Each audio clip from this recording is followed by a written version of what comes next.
இறைஞானம் பெறுவதற்கும் நம்முடைய மூளை செல்கள் நன்றாக இருப்பதற்கும் இந்த துரியதமம் செய்யும். துரியதமம் வந்து எப்படி கொடுத்தோம், துரிய தீட்சை எப்படி கொடுத்தோன்னு ஞாபகம் இருக்கா? எப்படி கொடுத்தோம்? துரிய தீட்சை ஆகினை கொடுத்தோம். ஆகினை கொடுத்த பிறகு துரிய தீட்சை வந்து துரிய தீட்சை எப்படி கொடுத்தோம்? கொண்டு போனோம். முதலிய தீட்சை எப்படி கொடுத்தோம்? கொடுப்பதற்கு முன்னாடி பத்தி சொல்ல கண் மூலம் தான் நமக்கு கொடுத்தோம். இப்போ துரிய தீட்சை வந்து எப்படி கொடுத்தோம்னா ஆகினை, இப்போ வந்து நம்மளுக்கு ஆகினை தீட்சை கொடுக்குறோம். டச்சு துருவகத்தில் டச்சு கொடுத்து முடித்த பிறகு அதை ஒரு வாரம் நீங்கள் எடுத்துக்கணும். அதுக்கு பிறகு நம்ம துரியம் கொடுக்குறோம். துரியம் எப்படி கொடுக்குறோம்னா அதே ஆசிரியர்கள் அவங்களுக்கு கண்கள் மூலமாக, கண்கள் இரு விழிகள் மூலமாக உங்கள் கண்களை பார்த்து நம்ம வந்து ஆற்றலை வந்து பாய்ச்சிக்கணும். அப்படிதான் துரிய தீட்சை கொடுக்குறோம். இந்த துரிய தீட்சை வந்து நம்ம அப்படி கொடுத்து தான் நம்ம துரிய தீட்சை கொடுக்குறோம். இந்த துரிய தீட்சை வந்து அதுக்கு ஒரு உதாரணம் அப்படின்னு எடுத்துக்கிட்டோம்னா மீன் எடுத்துக்கிட்டா மீன் முட்டையிட்டுறது. முட்டையிட்டுனா அது கண் பார்வையினாலேயே அதை வந்து பொறிக்கலாம்.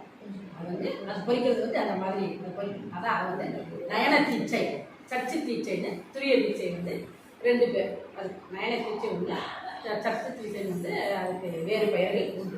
துரிய தீட்சை துரிய தீட்சை அமைப்பு கொடுத்துருக்குறோம். இது வந்து முடிஞ்சிருச்சு.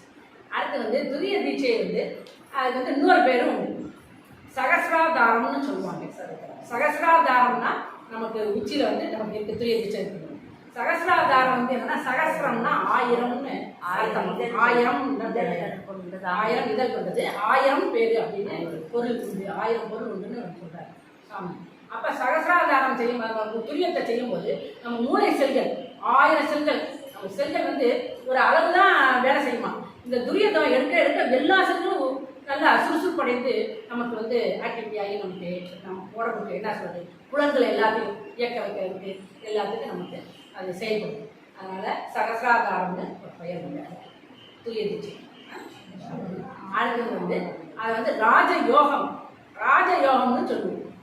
அதுக்கு வந்து இன்னொரு பெயர் உண்டு, ராஜயோகம் என்று பெயர். அது ஏன் ராஜயோகம் நாம் சொல்கிறோம்னா நம்மளுடைய அறிவினால நம் புலன்களை வந்து ஆக்கும், அதாவது திறன் புலன்களை வந்து எப்படி கொண்டு போகிறதா ஆக்கும் திறனை வந்து கொண்டுள்ளது. அதனால அந்த துரிய தவத்தை வந்து ராஜயோகம் என்று சொல்லுகிறோம்.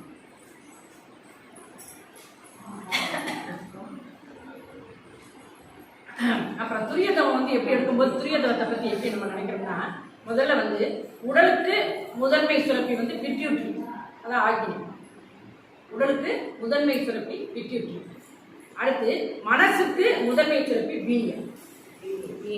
மனதுக்கு நமக்கு வந்து முதன்மை சுரப்பி பீனியல். இந்த இரண்டையும் கட்டுப்பட்டு இயக்கக்கூடிய தவம் தான் துரியதவம். இந்த இரண்டையும் நம்ம கட்டுப்படுத்தி இருக்கிறதுனால தான் இந்த துரியதவத்தை நம்ம ஏற்கிறோம். இந்த துரியதவத்தை ஏற்கிறோம். நான் சொல்கிறேன், நான் சாப்பிடும்போது நம்ம துரியத்தில் இருந்து நம்ம இருந்தோம்னா கட்டுப்பாடோடு சாப்பிடுவோம். ஒரு செயல் செய்கிறது எது பண்ணாலும் நம்ம கட்டுப்பாடோடு செய்கிறது இந்த துரியதவம் ரொம்ப முக்கியமாக நமக்கு செயல்படுது. அதனால் அடிக்கடி துரியதவம் செய்யறது வீட்டில் இருக்கும்போதாவது துரியதவம் செஞ்சுடுவாங்க. சாயந்தரம் ஈவினிங் நம்ம டெய்லி ஒன்று செய்வோம். வீட்டில் இருக்கும்போது காலையில் எந்திரிச்சு எக்ஸசைஸ் செஞ்சு முடிச்ச உடனே ஒரு 5 நிமிஷம் செஞ்சோம்னா நமக்கு நல்ல ஞாபக சக்தி, மூளை செல்கள்லாம் நல்லா சுறுசுறுப்படைந்து அந்த என்ன சொல்கிறது ஐம்புலன்கள் எப்படி நம்ம இது பண்ணணும், நம்ம ஒரு கட்டுப்பாடோடு இருக்கிறதுக்கு இந்த துரியதவம் நமக்கு உதவுது. இந்த துரியதவத்தினால பயன்கள் என்னன்னு சொல்லணும். பிராராப்த கர்மம் நமக்கு ஒழியுது.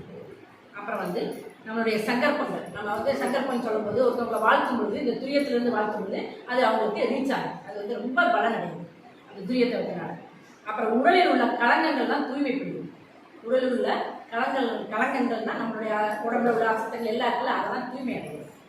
அப்புறம் எண்ணம் ஆராய்வதற்கும் அகத்தாய்வு செய்வதற்கும் நம்ம கவலைகளை ஒழிக்கிறதுக்கும், கவலைகளை வந்து கட்டுப்பாடாக எப்படி என்ன ஏது அதை சீர்படுத்தி எப்படி இது பண்ணுறது அப்படின்னு உதவுவதற்கும் இந்த துரியதவம் நம்ம 3 துரியதவம் ரொம்ப முக்கியமாக செயல்படுது, துணை புரியுது அப்படின்னு சாமி சொல்றாரு. அப்புறம் நம்மளுடைய மனசை வந்து விரியும் தன்மை கொடுக்குது. நம்முடைய மனசை விரியும் தன்மை கொடுக்குது. இதுதான் துரியதவத்தினுடைய பயன். வாழ்க வளமுடன்.